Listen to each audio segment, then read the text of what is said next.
Alors, Apouchou, vous êtes un certain nombre de personnalités à être présentes sur le net. Vous avez des followers, comme on appelle. Paradoxalement, vous donnez l'impression d'être dans la rancune et dans une rivalité qui ne dit pas son nom, Apouchou. Pourquoi vous êtes si désunis alors que l'union fait la force?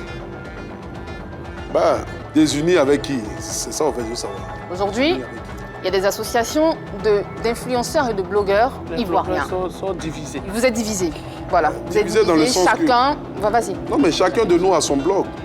Et puis, comme je le dis, on ne peut pas être uni avec quelqu'un qui n'a pas envie d'être uni ou on ne peut pas... Voilà quoi. Moi, on a notre monde. Aujourd'hui, presque tout ce qui a commencé sur les réseaux sociaux, c'est sorti des Oscars des blogueurs et influenceurs. Et aujourd'hui, moi, franchement, je n'ai plus de problème avec qui que ce soit. Tu t'es senti attaqué à un moment donné, Apouchou? Ben oui, attaqué, bien sûr. Je me suis senti attaqué. Je me suis senti me voir voler mon idée, me voir voler ce que j'ai mis en place. Et puis voilà quoi. Mais après ça, aujourd'hui, je ne suis plus à ce stade-là de palabres, de guerre, de quoi que ce soit. Ah, d'après toi, pourquoi tu t'es senti attaqué? Et pourquoi on aurait voulu voler ton idée? Pourquoi? Mais parce qu'on ne se disait pas que ça pouvait sortir de moi. Mais comme on dit dans la vie, Dieu passe par qui il veut. Voilà. Et aujourd'hui, à travers ce canal, à travers cette opportunité qu'il m'est offerte, je dis à tout un chacun que nous nous battons tous pour la Côte d'Ivoire. Nous nous battons tous pour l'Afrique. Nous nous battons tous pour que nous soyons des modèles. Et moi, aujourd'hui, j'aspire à cette jeunesse qui... C'est bien beau. Qui va chose, voilà. C'est bien beau de le dire, mais tu as dit tout à l'heure, chacun dans son monde. Comment vous arrivez... Chacun dans son monde, dans le sens comment vous voulez fédérer si vous évoluez chacun dans votre sens? Mais on ne peut pas dire à un blogueur comment il doit marcher. Non, c'est pas ce que je suis en train de dire. Non, mais si, c'est pour te dire que quand je dis que chacun est dans son domaine, c'est que chacun fait son blog comme il a envie de le faire. D'accord. Mais on peut forcément faire nos blogs sans toutefois s'insulter. Mais c'est ce qui se passe. Sans toutefois être en guerre. C'est pourquoi je le dis. Aujourd'hui, chacun doit respecter chacun. Chacun doit laisser au moins chacun avoir sa prise de position. Se dire que lui, il peut parler comme ça. Pas parce que forcément, je ne suis pas d'accord avec ce qu'il a dit que je dois forcément l'insulter ou insulter sa famille.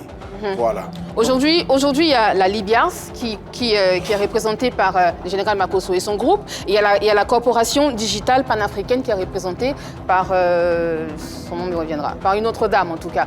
Entre ces deux associations de blogueurs, Lawson Créa, voilà, Lawson Créa, pardon. Entre ces deux corporations, ces deux groupes, où tu te situes? Bon, moi, je suis dans le comité des blogueurs et influenceurs. Ça a été la première chose qui a été mise en place. Après tout ça est né. Mais aujourd'hui, il peut y avoir plusieurs associations. Voilà. Mais le problème est qu'on ne crée pas une association pour combattre une association. C'est ça qui n'est pas bien au fait. Donc, moi, je me dis que chacun peut être dans son groupe comme il a envie de le faire. Mais quand il s'agit de blogueurs, quand il s'agit de notre corporation, de notre métier, on est obligé de se mettre ensemble pour l'avancement de notre métier. Dernière question. Merci Yves. Vous avez injurié, vous avez attaqué des personnes, vous les avez jetées à la vindicte populaire. Et puis, arrivé un moment à Apouchou, tu t'es retrouvé au milieu d'une guerre, tu t'es retrouvé au milieu de la tourmente. Est-ce qu'aujourd'hui, Apouchou, tu te sens jalousé? Jalousie? Je sais qui peut être jalousé. Fin de la question, Maudia. Les questions ont été posées, les réponses ont été données.